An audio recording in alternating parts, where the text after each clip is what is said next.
Hey, why? All right, me and you actually got like beef, nigga. We got Why? beef. Why do I gotta Why? find out that you got an internship from mom? Because I don't. Because I don't know. I don't just like talk about the internships like that. I guess I was trying to figure out which one I was gonna take. Right. So I didn't want to just jump out there and be like, hey, got another internship. But It's just a text, bro. It's just like, hey, I just got this internship. It's like I sent a text to Sunil, like, yo, bro, I got a car. That's it. He liked the message, like, yo, that's dope. Keep it I guess pushing. I had that habit of just kind of not telling people what's going on. Like that's my bad. But got another internship. FDIC might be working with the Stovall's. Like you talking about? Yeah, yeah, Don't. Hey, yeah. we're bleeping that. We're My bad. bleeping that. Fucking. Did Dad call you? Yeah, he called me. He sent the number over, so I got a call later. But yeah. Fucking ops, nigga. Congratulations. You see Congrats. this thumbs up popping up on my screen, bro? No. It popped up. It doesn't matter. It popped up like 3 times. It's cool. Oh. Don't worry about it. Well, congratulations on that. Thank you. Appreciate it. I think you should tell me when those things happen because I'm excited for you and Dad, bro. Like, Dad said it all salty, but he do feel the way. Like, you should just tell him, like, hey, bro, like, just the text mean a lot to him, bro. Real Yeah, I shit. know. The only reason I really told mom was because she had already asked me about like the other one, and I had told her we was just on the phone one day, and I had told her about how I still wanted one in Chicago and blase blase, and then when I got the interview, um I was just kind of the first person I be texting. I be having that habit, bro. That's my bad. What's the I gotta position? keep you on the loop. I would basically be doing a lot of like auditing with banks. Because that's mostly what the FDIC does. But I'd be doing stuff like that and probably traveling a decent amount around Illinois to do that. So they said it wouldn't be like no like desk job. I'm sitting there making copies, making coffee. They said I would be like in the field for real. But yeah, it That's would be smart. decent. I mean, and they said it should fit like with what I want to do in the future more than at least the other one a little bit. And like they have a lot of people who leave them and go to like investment banks or go work for big investment firms, stuff like that. So I mean, I think that one would definitely set me on the right path to where I want to go, or just even working for them as a job after college because I know they do pretty well about getting people back. But Yeah, that's smooth. That's good. Congrats, bro. I appreciate it. Appreciate it. This is episode 35 of the Rhythm and Rhymes podcast. I'm your host, AJ Hughes, and I'm here with my co-host Antonio Hughes. 34 might come out after 35. We're still having technical difficulties. Still figuring that out. But 35 is, that's what KD. Yeah, yeah. I see KD. it popping up on the screen now. But I don't know what it is. but before we get into the topics this week, bro, I gotta tell you about some weird shit that happened to me today. Okay. Yo, so I went to the nature preserve this morning. Right. There's usually people out there on Sundays. And so seeing people out there was not surprising to me. I saw a black, I'm the type of guy, sadly, if I'm on the path and I see some white people, I'm just look straight past them like I don't see them. But I see a black dude. What's up, brother man? You see that video? What's up, brother man? That's me. That's me. So I seen a black dude and he was walking the opposite way to me, like he was walking out. And I said, I nodded at him. I was like, yo, what's up? I just keep it pushing. I got my headphones on, got my coffee. I'm walking. And so I take the least popular path just because I don't plan on being out there a long time. And like as I'm coming around the corner, I see him like a couple steps back walking the same way as me. And so I'm like, okay, this is weird one, because he was already on his way out. And now he's back on his way in and he's following me down. So I'm like, let me take the weirdest fucking path that I can, because then I'll know if he's following me or not. Hmm. I start taking this path. I go to this area that nobody in the nature preserve knows about. It's in a cut. I'm walking down and he's still following me, bro. So I turn around. I don't know what I'm just thinking about. Like, I don't know what's about to go on. I got my keys in my pocket. Like, if I gotta, you know what I'm saying? But Scope out the he just situation. like he was just like, hey, I'm I've never been out here, and I thought because you had just came out here, I thought you were going on like a popular path. How long does this one go? And I was like, this one is like a dead end or whatever. And we started talking, and he's a chill dude, and uh, we just started talking about nature preserves and like going to the gym or whatever. He seemed pretty cool, but then at the end, I was like, "Oh, what part of Jax you staying?" He was like, "Oh, I'm on South Side. How about you?" And he was like, and then I told him I was like, "I'm on South Side or whatever." I told him where I was at, like the area. He was like, "That's crazy because I'm in Creekfront, which is my neighborhood." And I was like, "Oh wow, that's wild." You know what I'm saying? I'm like, "What are the odds?" But then at the same time, it's like there's 100 buildings in this complex, so I'm not super surprised. But then like a minute or two later, he's like, "Yo, do you be driving around a red Nissan Altima?" Now mind you, I didn't pull up in the Altima. I pulled up in the new car. So I was like, "Yeah, I had one, but I don't drive it no more." He was like, "Oh, I think I seen you around." So now I'm like, this is too weird now. This is too weird. And so like at this point, after he said that, I was like, "Oh, that's my cue." So I was like, "Okay, bro, I'll see you later." Fist bump, got the fuck out of there. But I'm like, bro, that's too many coincidences for one to him be following me, and him two for him to know the neighborhood I'm living in and the car I'm driving, and for it just to be coincidence. Yeah, that was kind of weird. Like, especially if he would have said, "Oh, you drive this car around," and he don't even know you for I, real. I didn't Like, even pull up in the car. yeah, that is weirder too. Not gonna lie. I thought I I Yeah. thought I finally just made a friend, like an organic friend, like, oh bet, but there's something weird about that. So I don't know if anything's gonna happen. But stranger danger, stay away from strangers. I had to tell you that story. But anyway, this week I wanted to talk about your favorite albums of 2023. I didn't mention this to you last week, but I'm including December of last year just because we're not even through December of this year. So, did you have like a list or a group of albums that you wanted to talk about? Your top 10 albums? Uh, yeah, I had a group kind of list thing. Like, Yeah. I couldn't really put it all the way together because I had a bunch of albums, but I would say one of the ones I would have at that bottom of the top 10, Afterlife by Yeet. I feel like rap has been going in this certain way, and Yeet is one of those people making some of my favorite music that is on that certain wave of rap. I also feel like one of the things that drew me into Yeet was that he's similar to Young Thug in that he uses his voice a lot as the instrument in his songs. Like, I noticed that a lot with this new album. Like, it seemed like he was testing a lot of stuff. So definitely that one's up there. Set It Off by Offset. This one made it in my top 10 like later in the year. Obviously he dropped it later in the year, but it was just a crazy outputting. I remember that first Offset album we got that was just him. I didn't really like it. I wasn't a fan of it. But this one, it felt like kind of the same thing as he, like he was trying a lot of stuff. He felt like he was really in his bag during this, and that's definitely another one. I'd put Black's album on there, Since I'm a Lover.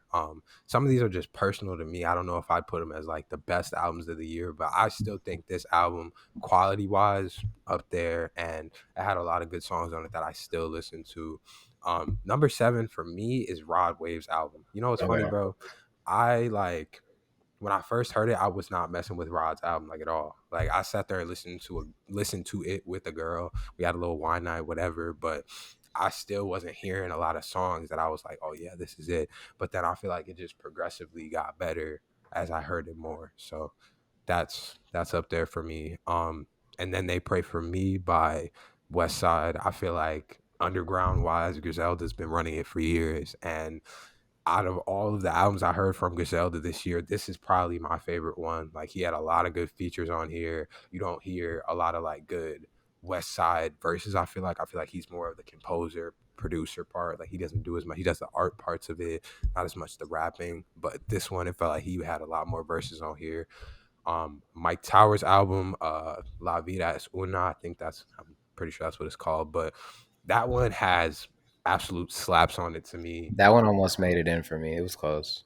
Bro, it has so many songs that I just had on repeat and just didn't stop listening to. Like, I feel like that one is up there, and it was hard for me to not have it at damn near number 2 because that's how much I listened to it this year. But A Gift and a Curse by Gunna. We're gonna talk about Gunna a little later, but I do Yeah, feel like Gunna had a top 5 rap album of this year. I feel like as far as like the support he had coming behind it, which was basically none, and what he put out from like his current situation was crazy to me. So that's definitely up there. Adekunle Gold's album is up there. I think I'm at 7. So if I go over it, just let me know. no, you're But good. Adekunle Gold's album is definitely up there for me. I feel like this is the same thing as Mike Towers. Like it doesn't have a lot of songs where I was sitting there skipping. It has a lot of stuff that I can go back to, and a lot of stuff that I feel like is gonna sound good 5, 10 years from now. Like honestly. Um, some other ones I probably mention, Glaucoma 2 by uh this isn't like top of the list, but these are just other albums. Glaucoma 2 by Key Glock, definitely up there. Saw him live. Never Enough by Daniel Caesar. That That was a one's good definitely album. up That there. was a fire album. Dude, I had to. I was when I was making my list. I went back and I listened to that one specifically because I was like, I feel like I didn't give this its just due, just because Valentina, one of my favorite songs to come out this year, and I think that was something I should definitely mention. And then just last two, I want to say something about Mick Jenkins, The Patience. Yeah, This album was crazy to me, definitely up there for me. And then Jackman, like I didn't say Gun yeah, Jackman was kind of like Rod Wave's album to me. Didn't really like grab onto it, cling onto it at first, but then as I listen to it more, I definitely mess with it. But those would probably be some of my top albums from this year. So that's fire. You had a good range in there. You had way more rap than I did. I had some rap in there, but not too much. If I'm being honest. Um, let me look at this list. 1, 2, 3, 4, I 6, would also like to say while he's doing this, there is some stuff that I know for a fact AJ is gonna mention that I left out. So there's probably some albums in there that I really, really like. So we'll hear what he Okay, has to say. I have the reason I said we include in December is. Ooh, can you um can you mute for 1 second? What am I muting my mic? Yeah, just because of the echoes. Um, Okay, cool. Just 1 second.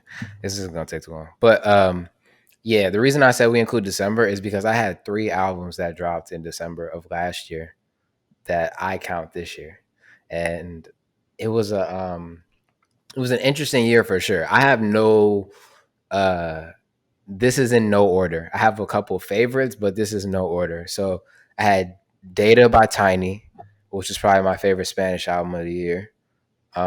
Really Her by Bia. I count the deluxe and the regular one as a full album, and so that was one of my favorite rap albums of the year. Um, she definitely stepped it up from last year, so that's one of my favorites. I Told Them by Burna Boy.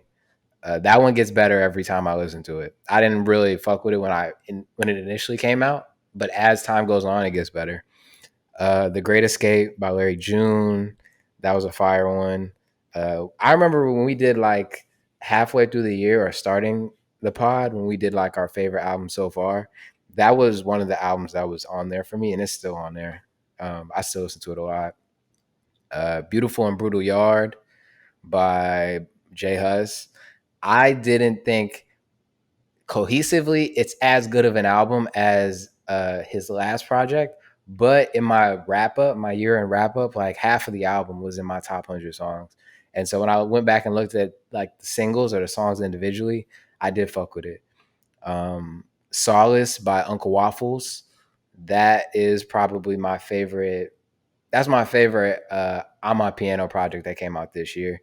When I work, I throw on my piano now, and it just helps me more than anything else. Amu Kelani by Kelvin Momo, which is another on my piano project. I mentioned that the last time we did like the top albums, but still to this day is in rotation. And then I put No Thank You by Little Sims. That came out in December of last year. That project is it's 10 songs, but it's like no skips, all bangers. And then the last two I had were Emeka Must Shine by Black Bones. That was the most recent album on this list that came out. I was debating like if I really wanted to throw it in here, but I fucked with it heavy. And then finally I had More Love Less Ego by Wizkid. That probably is my number one album of 2023, even though it came out in 2022. So I had a couple honorable mentions, and then I want to know what you thought. But I had Unruly by Olamide, which came out mid year. That album is actually really good. I had Santiago by Russ, Fountain Baby by Amare, Izioku. I think I might have pronounced that wrong, but Odumodu Blocks album. That one was really good. And then Dirt and the Diamonds by George was a really good rap project. I still want to talk to you at some point, George. But yeah, those are my honorable mentions. But yeah, More Love, Less Ego was probably the one for me, if I'm being honest. Okay, I'm surprised you didn't mention Benson's album.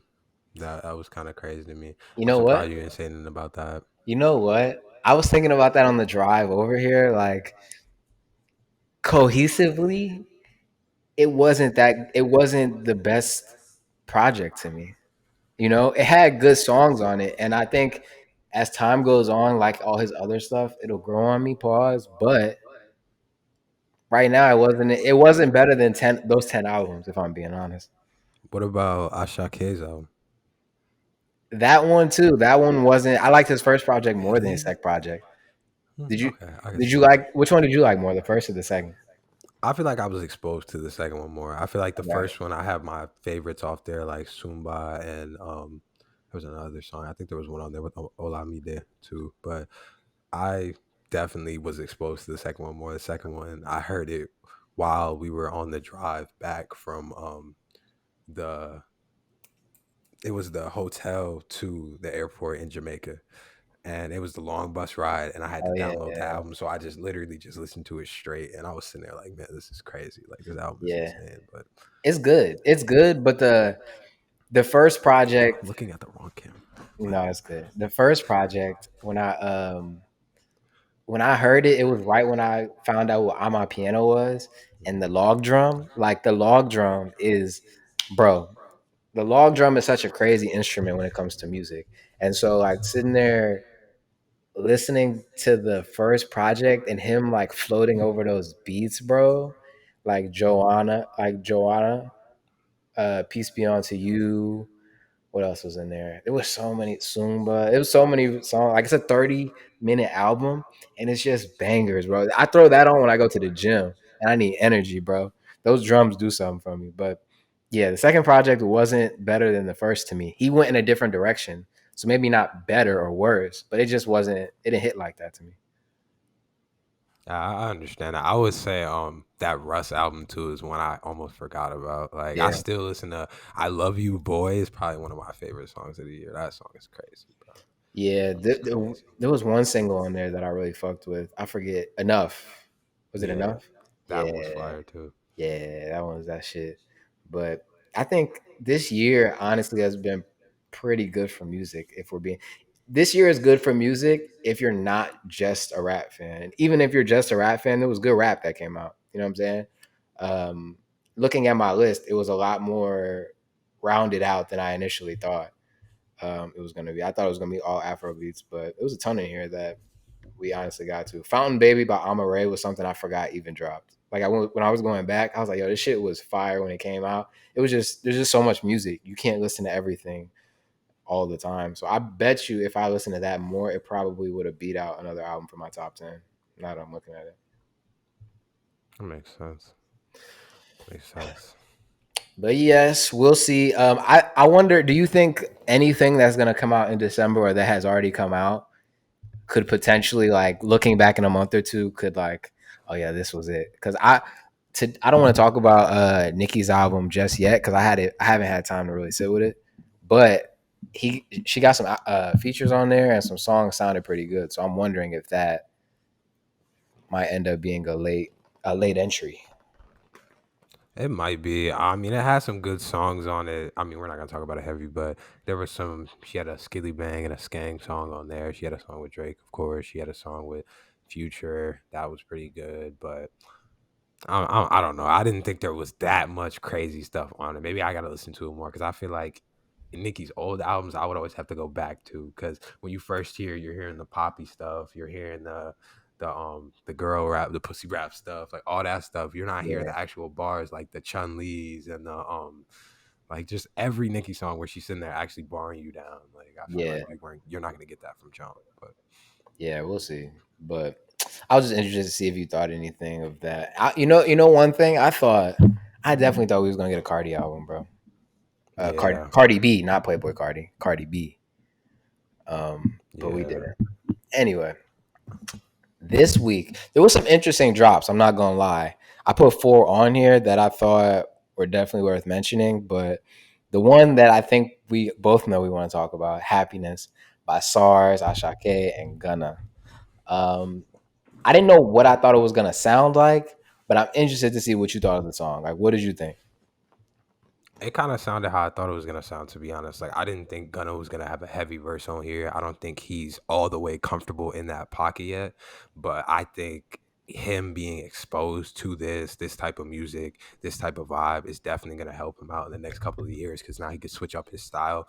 And I don't feel like the at least the flow, the BPM that he raps at most songs is that far off from Afro Yeah, beats on my piano. I feel like it's a pretty mellow tone, and he can. I mean, when he speeds it up too, I feel like he can hop on those on my piano beats if he really stretches his ability. But I think it sounded real good. And it was a quick 8 from Gunna, but the rest of the song was fire too. The beat was fire. So yeah. SARS is really him, bro. Like you being like introduced to that space, you start to see like who are the most influential people in there, and like he's definitely one of them.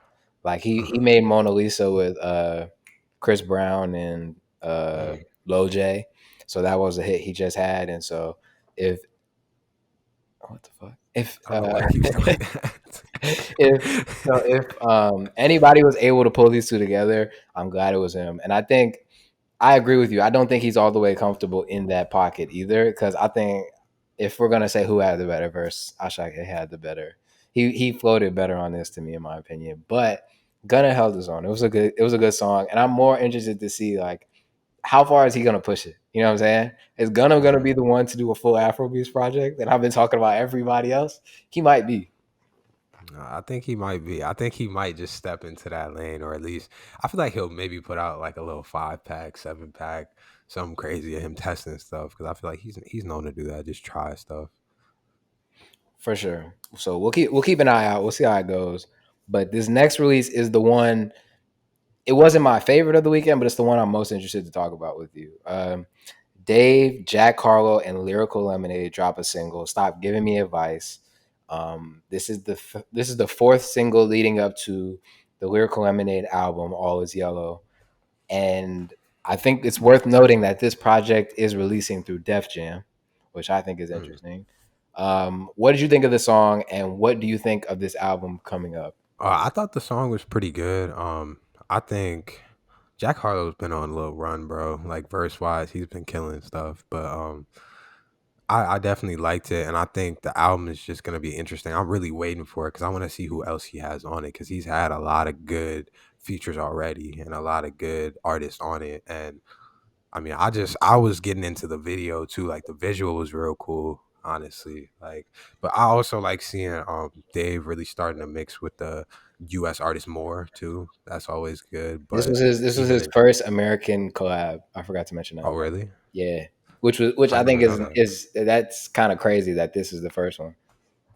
Yeah, and for it to be Jack Harlow, but I feel Right, like style wise, not that far off. Like they're real bars guys, but that's crazy. I did not know that was his first one. right. That's crazy. Okay. I was like, wait, but Drake did the song, but Drake's not American. Drake's Yeah, Drake's Canadian. Drake's Drake, Canadian. Drake's not American, but yeah, I enjoyed the song. I'll say it wasn't my favorite verse from either of them. I'll be the Yeah. first to say that. Jack Harlow has better. I like Jack Harlow's collab with Drake more than I like this collab. Um, and Dave has had way better rap verses to me, but I feel like as an introduction to an American crowd, good enough. It's good enough. But the album All Is Yellow, I feel like I'm talking about this from a completely selfish standpoint. I think the way Lyrical Lemonade moves in the music space is something I am going to take a lot of influence from when I'm trying to do this, just because they're. And I think I said this to you when we started. Like, this is a. I want to build a music company. I don't want to be in the music industry, if that makes Right. sense. You know what I'm saying? And I think he's created his own brand that has been so like to its own and created its own lane that now he can just try and do different things, right? So like he did the pre-order on the album last night with merch and the vinyl, and I don't know what that is, bro. That's so I'm interesting. trying to figure it out too. Hey, bro. But he dropped t-shirts and the vinyl a couple of days ago, and I already like imagine how many units he's gonna move by just selling merch and the vinyl, because he has like that diehard fan base.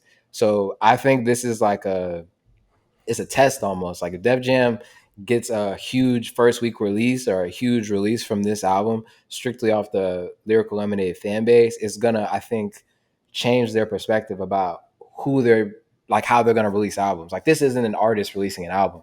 This is a company licensing with Def Jam to do like a collaboration type of deal with the biggest artist in the world.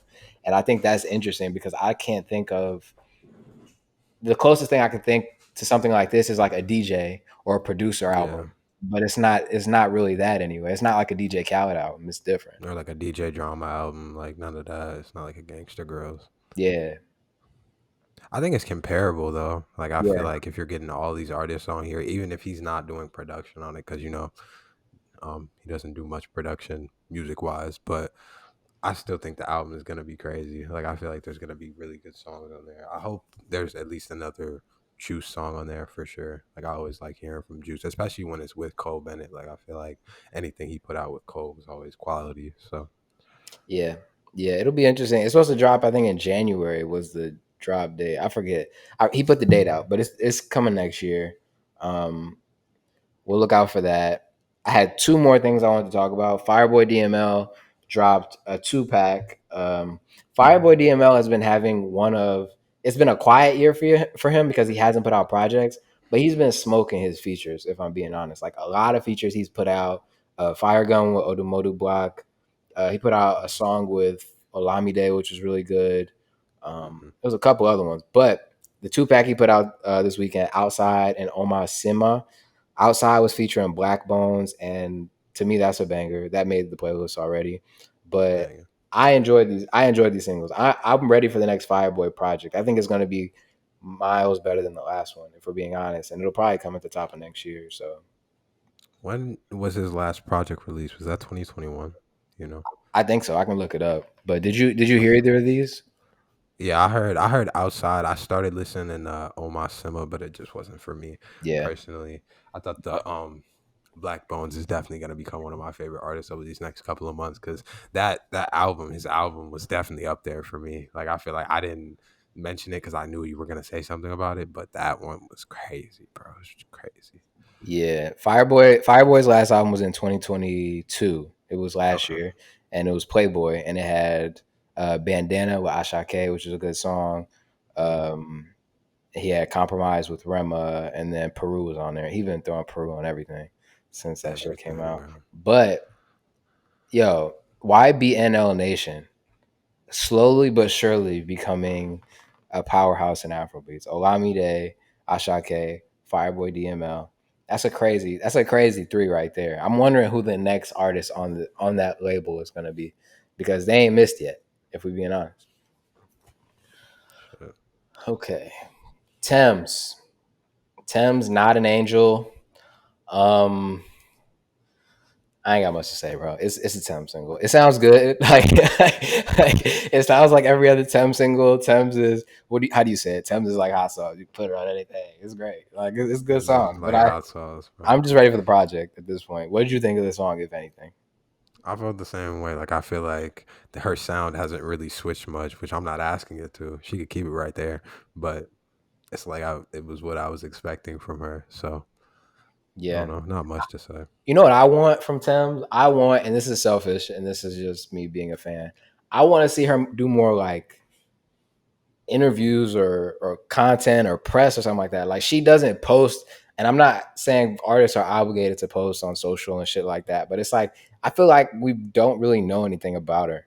Like it's just like she drops fire music and then just Like she'll be at the Met Gala taking pictures, and then that's it. It's like there's nothing really about her on the internet. I feel like I wish she would just do more like interviews, if anything. She did one with Angie Martinez that I liked, and she told some crazy stories. Like she went to jail in some African country for 3 days. It was like and she was telling the story. It was crazy. I'm like, I want to hear more of this. You know what I'm saying? Like the music is good, but she's one of those people I would love to learn more about, if anything.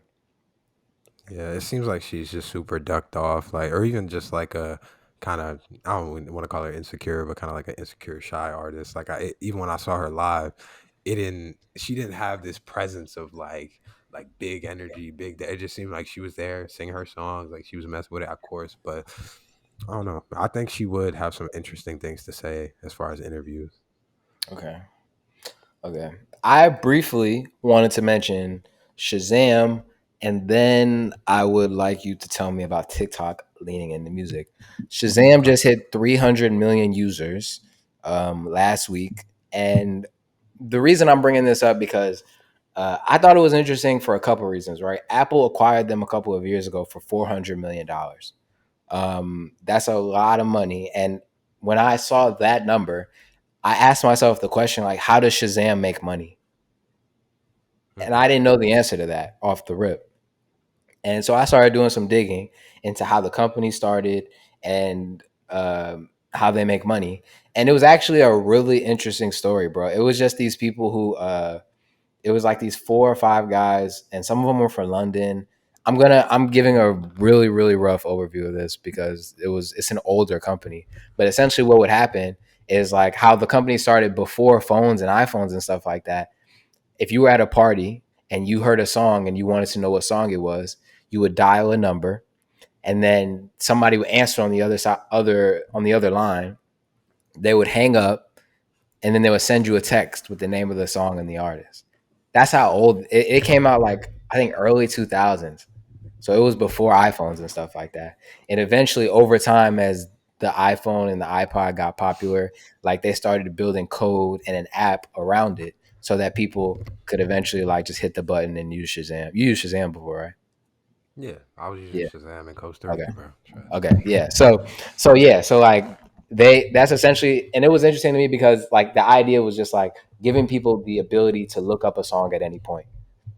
Mhm. And that simple idea and that problem, they were able to scale into a $400 million business.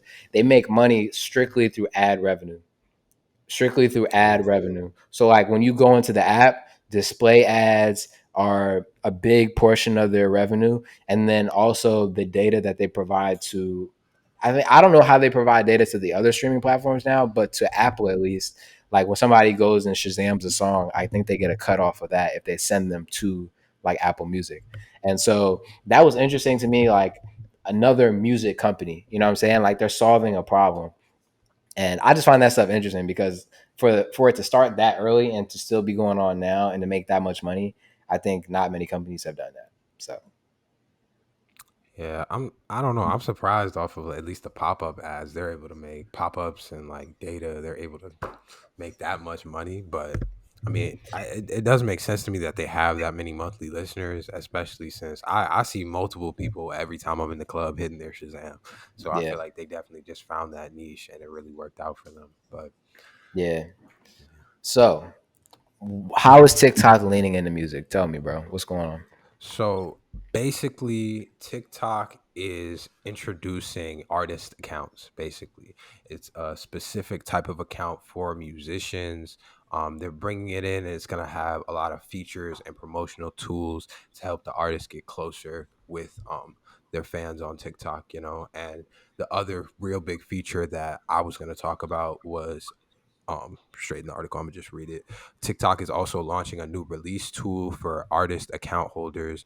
This was first trialed in the summer by BTS, which is kind of funny, to promote their single Take Two, but it is now being rolled out widely as a part of the new accounts. The promo tool allows artists to highlight a new track for up to 14 days before release and for 30 days after release. Oh wow. And I just thought this was interesting because we already kind of see how big music is becoming and how people could just blow off of TikTok and stuff like that. But I think this is going to push it even farther. And um, you have to have at least 4 songs uploaded to be eligible to be on this type of account. Okay. But I'm pretty sure also last thing I want to say is that you can add new music directly from TikTok. Like it says TikTok says that new music is automatically added to this list. It's going to feature a music tab. So it might be they might be trying to roll out some type of like almost like a streaming service. That's what Yeah, it kind of seems I like. did see an article a little while ago saying they were venturing into that space. I guess Hmm. this is actually really interesting, but the question I have for you off of this, do you think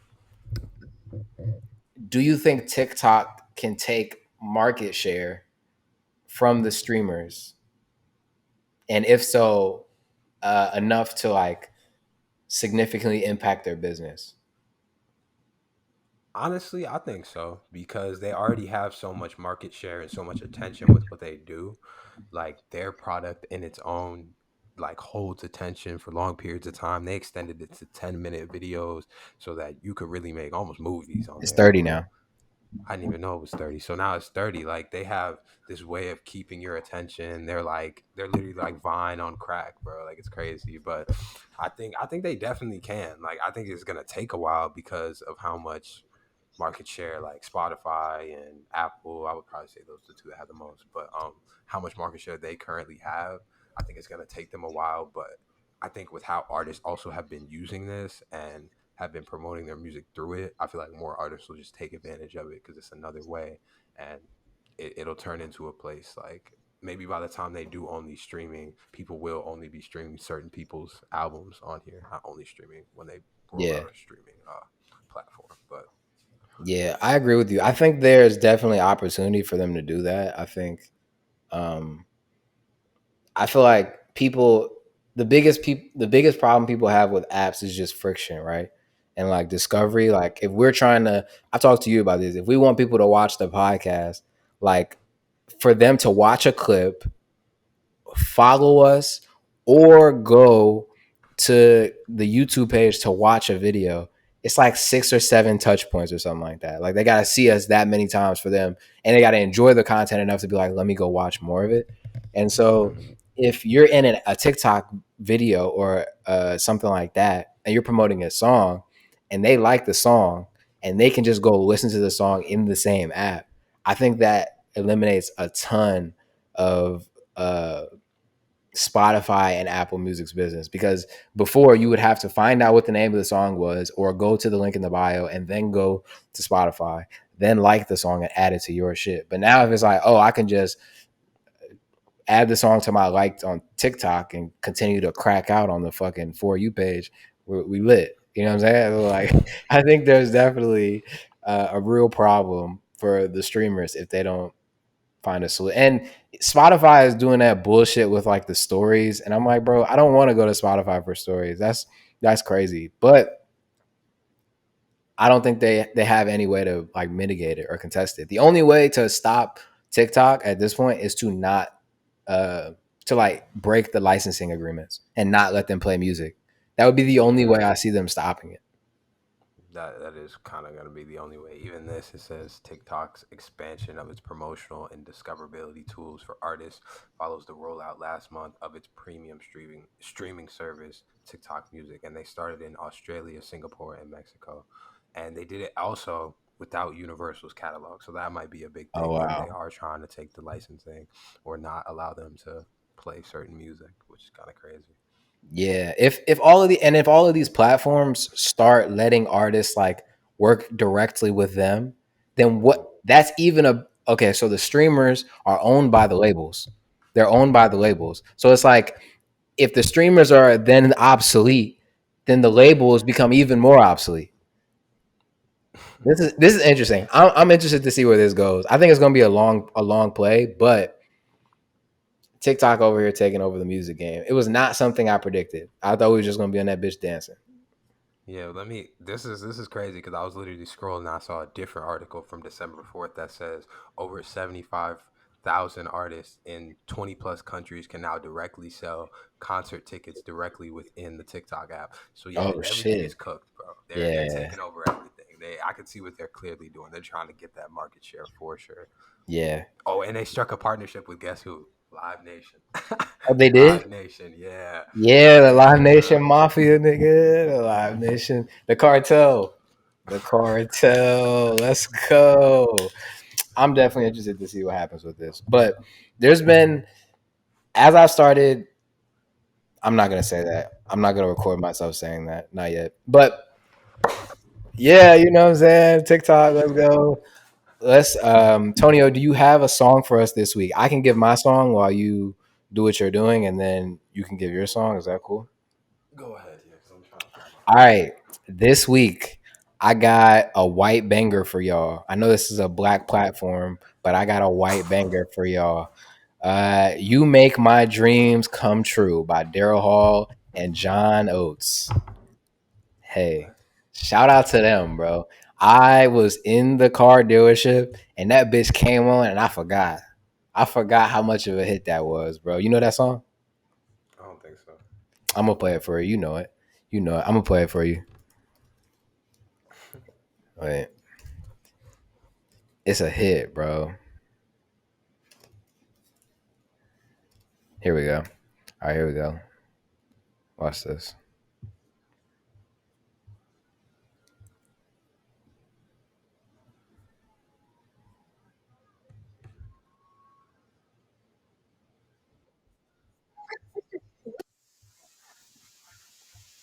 What the fuck? They gave Ludacris an ad. Ludacris be everywhere, bro. He do. Ludacris be everywhere. He do. Oh fuck! What just happened? There we go. Oh,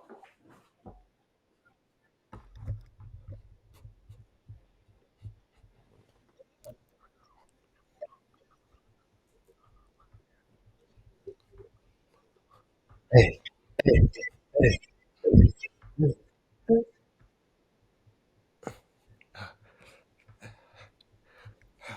I'm gonna let the hook play and then I'll cut it. Oh yeah. You make my dreams come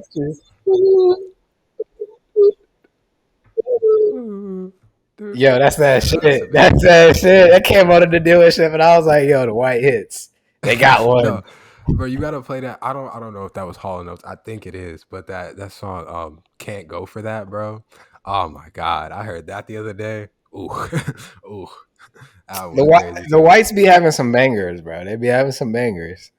No, certain ones do. Certain ones do, for sure. Yeah. What's your song this week, bro? What you got? Okay, so actually, I was gonna talk about this album too. We didn't get a chance to, but basically, our guy, Feed, I don't know if I said his name right, but he had put out an album December 1st that I didn't know about. That Oh was I don't yeah, know if this was did after or before the one we had talked about that had Rema featured on it. But yeah. my song of the week is Classy 101 by Feed and Young Miko. Young Miko, you've been everywhere. You're also my crush right now. You're real bad, but this is my favorite song of the week. I'm gonna go with Classy 101 by Feed Fied, if I said his name wrong, and Young Miko. Young That's Miko, a, we'd love to have you on the podcast. that's true. That's a fire song though. That's like it's like Peru, where it's like an older song that they put on every project for the next 3 years. That song came out like I don't know. It's still fairly new, but it's a banger. I heard it a couple weeks ago, and I was thinking the same thing. That's a great song. So Slap. episode 35. Thumbs up. You see, we've been giving you all thumbs up all episode. I don't know if we're gonna show up in the video. We're gonna see. But we might drop both episodes this week. But that's what I'm doing after I get off of here is trying to figure that shit out. Uh, Um let me wrap up and then I'll tell you. Yo, we'll see y'all next week. You know what I'm saying? We will see y'all next week. whoa, whoa, whoa, Peace. whoa. Like, subscribe. All that good shit. Like, subscribe. Yeah.